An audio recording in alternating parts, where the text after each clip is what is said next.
All right, the next thing that I want you to do is write down the steps for the factor label conversion. So there are a lot of steps to that, and I want you to be patient with yourself and hit pause as you need to. I'm going to read each one aloud so you can hear me say them, and then hit pause and write them down. The first one is what you want to do, and again, I'll explain this in context, but don't forget you should have your conversion sheet somewhere handy here in a minute. You're going to find the conversion values between the units and list them out.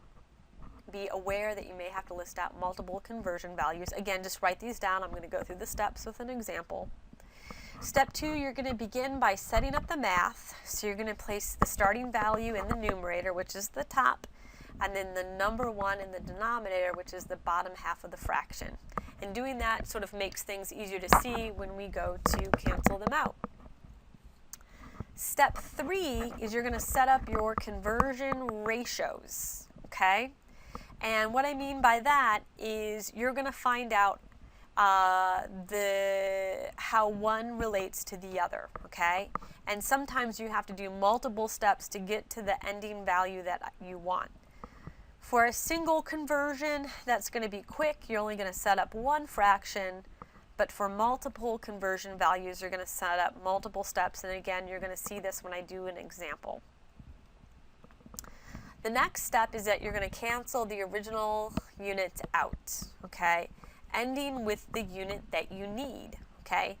Doing that is going to give you more confidence in your answer because you're going to have a really clear-cut step as to how path is how you arrive to that final answer, and the likelihood that you make a mistake is going to be decreased by a lot. And then what you're going to do is you're going to multiply all the numerators together. Then you're going to multiply all the denominators together, and then you're going to divide the numerator by the denominator, and you're going to come up with the final answer with the unit written next to it. And the last thing you're going to do is check your unit and significant figures. Significant figures is going to be our next lesson, so don't worry about it, but you're going to box the final answer. Okay. So now it's time to pull out that conversion table. It should be purple. You've got a periodic table on one side and this particular table on the back side. I only imaged a portion of it, and that's because if I had the whole sheet on the screen, it would just have to be shrunk down really small and it would be difficult to see. Okay. So let's start out by converting millimeters to inches. So the question is asking you, how many inches are in 859 millimeters? Okay, so the first thing that you want to do is you want to see, find out the conversion values between inches and millimeters. So I'm going to go up here and I say, oh look, I've got 1 inch equals 25.4 millimeters. And by the way, I'm sorry about this. This is this handout that I got is actually from the IB program, and they spell things the British way. So it looks like meter is misspelled, but that's how they spell it in the UK, so I'm apologizing for that in advance, but hopefully you guys know what I mean. Okay, so I see that we've got that conversion set up. So what I'm going to do now is I've got my starting value, which is 859 millimeters, so I'm going to write that number, 859 millimeters. I'm going to put that over 1. I'm going to create a second ratio. Okay, I've got my little multiplication sign, and I want to take what I'm converting, what I want to cancel ultimately, because I don't want my answer to be in millimeters, and write that unit in the bottom denominator, because ultimately those are going to cancel out. And then I want to write what I can easily convert from a millimeter into the next unit. In this case, it's inches, so I can write inches on top, but you'll see in future examples that I'm going to have multiple steps before I get to the unit that I want. So in this case, it says I've got 1 inch is 25.4 millimeters. So 25.4. So really what I've written right here is a relationship, okay? This ratio is telling me that for every 1 inch, I've got 25.4 millimeters. I know I'm done because I can cross cancel out top to bottom millimeters, and I end up with units of inches. So we're good to go. So you multiply across the top. In this case, 859 times 1 is just 859. I've got my unit left, so I can go ahead and write inches if I want. If my pen will let me write inches. Oh, it's being bad. Okay.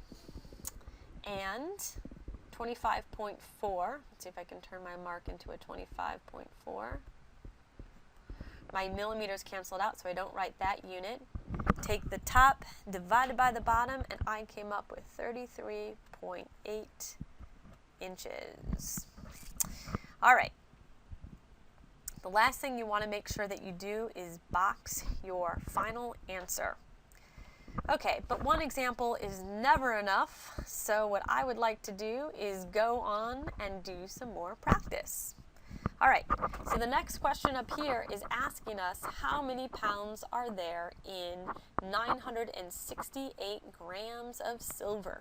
Okay, so what I'm going to do is I know that I've got 968 grams. I'm going to put that over 1. I'm going to create another ratio, so I'm going to set up another fraction, and I know that I want to go from grams into something. But if you go back and you look at your conversion table, so grab that, take a look in the mass weight section, which is in the bottom half of the paper, I can find a conversion between grams to, no, I can't. I can do grams to ounces, or I could do kilograms to pounds. So what I think I'm going to do is start to write out a strategy. So based on my unit conversion sheet, it looks like I can go from grams into kilograms, because it says I've got pounds can go into kilograms, so that's good. And then I can go from kilograms into pounds, and the abbreviation for pound is LB. So again, this is not going to be a one-step problem, because I couldn't go directly from grams into pounds. I had to convert grams into kilograms because I noticed I could go from kilograms to pounds. Now there's other ways that you could potentially do it. You could convert grams to ounces and ounces to pounds. So there's going to be more than one way to solve the problem. And if you do it a different way, you might come up with a slightly different number. Okay, so now I've got a strategy. I know that I'm going to go from grams into kilograms. So I'm going to write kilograms on top of the grams. And from kilograms, I want to go into pounds. Now remember, I've got to be able to cross cancel. So I wrote grams on the top. I've got to write grams on the bottom. Kilograms is in the numerator here. That means I've got to write kilograms in the denominator, and that way I can write pounds on top. And now I can fill in the relationship. Well, if you don't have it memorized how many grams are in a kilogram or how many kilograms are in a grams, you want to take a minute and go back to the ladder method and convert. And generally, I always say you write a 1 next to the biggest number. And this is, by the way, just for metric to metric, okay? So for every 1 kilogram, I've got 1,000 grams. And that's taken care of. I can go back and I can look at my conversion practice sheet and conversion table. And on that conversion table, it tells me that 1 pound is equal to 0.453 kilograms. There's a few more units past there, but I think we're good. So the next thing I'm going to do is cross cancel. So I'm going to go top to bottom, and I'm going to be left in units of pounds. I'm going to multiply across the top. So in this case, it's going to be 968 pounds, because there's my unit, all over 1 times 1,000 times 0.453 is going to give me, what is this, 453, and there's no units because I canceled all of them across the bottom. So then I'm going to take the top divided by the bottom, and I'm going to get an answer of roughly, I'm going to have to pull up my calculator because I changed something here, but it's 968. First I have to turn on the calculator, that's helpful. Divided by 453, and that's going to give me roughly 2.13 pounds. My little pen is going crazy again. Okay. All right, there's my final answer, so I'm going to put a box around it. Okay, last problem. And again, we're going to be doing some practice problem sheets in class, so I don't want you to freak out if you're still not getting this, because that's what we're going to be there for, to help you out.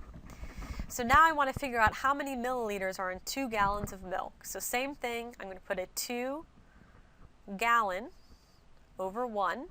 Okay, that's where I always start out. What I have, I'm going to put over 1. I'm going to set up the next ratio, knowing that I want to cross-cancel gallons. I'm going to go to my unit conversion table, and I'm going to look and see if there's a direct path between gallons and milliliters, and I suspect that it's not. You're going to look at the capacity measure volume, and because we're in the United States, we're going to be using the U.S. liquid measurement. And it looks like I can go from a 1 U.S. gallon, which also equals 4 quarts, to 3.785 liters. So I can't go to milliliters, I can go to liters. So again, we can write out a strategy. We can go from gallons to liters, and from liters into milliliters. Okay, I think I've got our strategy set up, so now we can do our ratios. So we've got gallons to gallons. I can take gallons into liters, so I'm going to write that on top. I'm going to set up our next proportion, and I'm going to write liters on the bottom because I'm going to take that into milliliters. So according to the conversion table, I've got 1 gallon is 3.785. I'm sorry, 1 gallon is 3.785 liters. I apologize for the bad handwriting. And here, again, you can use the ladder method, but whatever method you want. 1 liter, because this is metric to metric, 1 liter is 1,000 milliliters. Okay, now we can start to cancel our units, cross-cancel gallon to gallon, cross-cancel liter to liter, and we're left with our desired unit of milliliters, so we're good to go. We're going to multiply across the top, and it came up with 7,000. Actually, we can only multiply across the top because 1 times 1 times 1 is just 1. 7,570 milliliters are in 2 gallons of milk. So yay! Congratulate ourselves. We've done good. I'm going to give you one more problem, and then we are done. This is going to be tricky.